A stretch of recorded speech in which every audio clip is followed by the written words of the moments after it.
आत्मीय शिक्षक बंधू आणि भगिनींनो नमस्कार। मी माझ्या शैक्षणिक यूट्यूब चॅनलमध्ये आपल्या सर्वांचं सहर्ष स्वागत करतो। आजचा आपला व्हिडिओचा विषय हा निवृत्ती वेतन धारकांसाठी अत्यंत महत्त्वाचा आहे।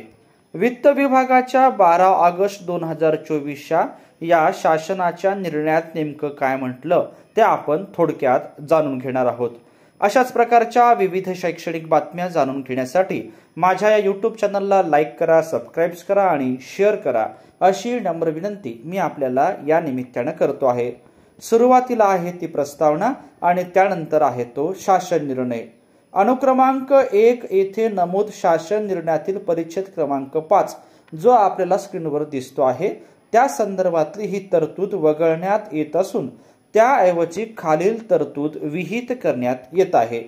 दिनांक 1 ऑगस्ट 2024 नंतर महाराष्ट्र राज्याच्या शासन सेवेतून निवृत्त होणाऱ्या कर्मचाऱ्यांच्या बाबतीत महालेखापाल महाराष्ट्र मुंबई यांच्या कार्यकक्षेच्या बाहेर इतर राज्यातील कोषागारातून निवृत्ती वेतन घेणाऱ्या निवृत्ती वेतन धारक अथवा कुटुंब निवृत्ती वेतन धारकांच्या उपदानाचे प्रदान करण्यासाठी महालेखापाल महाराष्ट्र मुंबई यांनी प्राधिकार पत्र निवृत्ती वेतन धारक राज्याबाहेरील ज्या कोषागार कार्यालयातून निवृत्ती वेतन अथवा कुटुंब निवृत्ती वेतन घेणार आहे त्या संबंधित कोषागार कार्यालयाच्या नावाने निर्गमित करावे।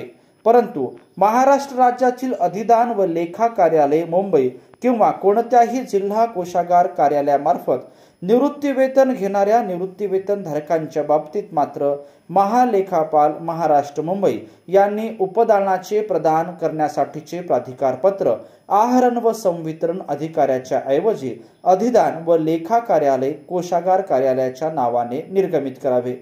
दिनांक 1 ऑगस्ट 2024 महालेखापाल महाराष्ट्र मुंबई यांच्याकडून निर्गमित होणाऱ्या शिल्लक उपदान रक्कम, उपदान पुनर्वैधता, रोखून ठेवण्यात आलेले उपदान इत्यादी प्रकरणे उपदानाचे प्रदान सहाय्यक अधिदान व लेखा अधिकारी, निवृत्ती वेतन शाखा, अपर कोषागार अधिकारी यांच्याकडून करण्यात येईल।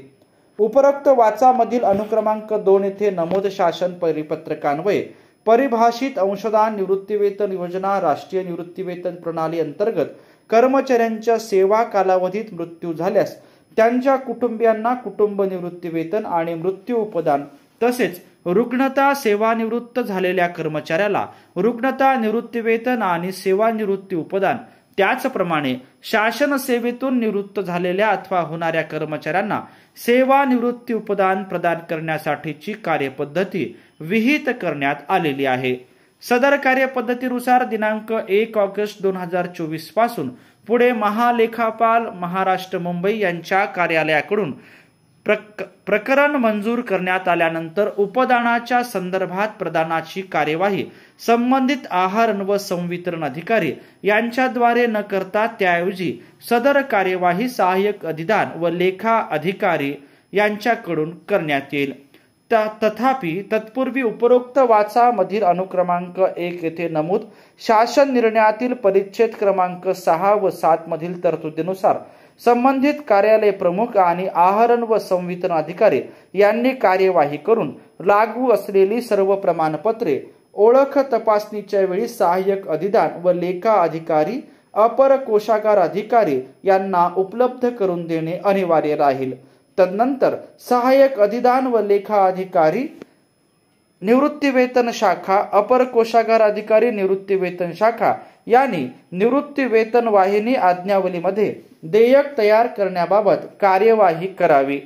शालेय शिक्षण व क्रीडा विभाग, आदिवासी विकास विभाग, वैद्यकीय शिक्षण व औषधी द्रव्य विभाग, सामाजिक न्याय विभाग, इतर मागास बहुजन कल्याण विभाग, पशुसंवर्धन, दुग्ध व्यवसाय विकास व मत्स्य व्यवसाय विभाग, कृषी विभाग, उच्च व तंत्र शिक्षण विभाग, कौशल्य विकास व उद्योजकता विभाग या विभागातील कर्मचाऱ्यांना निवृत्ती वेतन विषयक लाभ मंजूर करण्यासाठी संबंधित आहरण व संवितरण अधिकाऱ्यांनी नमुना अ, नमुना ब व नमुना 42 या कागदपत्रांसोबत सेवानिवृत्त कर्मचाऱ्यांचे छायाचित्र व नमुना स्वाक्षरी व आवश्यक कागदपत्रे निवृत्ती वेतन अदा करणाऱ्या अधिदान व लेखा कार्यालय मुंबई किंवा जिल्हा कोषागार कार्यालय येथे सादर करावीत। तदनंतर सहाय्यक अधिदान व लेखा अधिकारी अपर कोषागार अधिकारी यांनी निवृत्ती वेतन वाहिनी आज्ञावलीमध्ये देयक तयार करण्याबाबत कार्यवाही करावी। उपरोक्त वाचा मधील अनुक्रमांक 1 येथे नमूद शासन निर्णयासोबतच्या परिशिष्ट 1 मधील अनुक्रमांक 2.6 आहरण व संवितरण अधिकारी यांनी सेवा निवृत्ती वेतन प्रकरण महालेखापाल कार्यालयास सादर करताना सेवानिवृत्त अधिकारी अथवा कर्मचारी यांचा मोबाईल क्रमांक व ईमेल ID अचूक नोंदवावा, जेणेकरून महालेखापाल कार्यालयाकडून निवृत्ती वेतन प्रकरण मंजूर झाल्याबाबत निवृत्ती वेतन धारकाला सूचना अथवा संदेश पाठविणे शक्य होईल।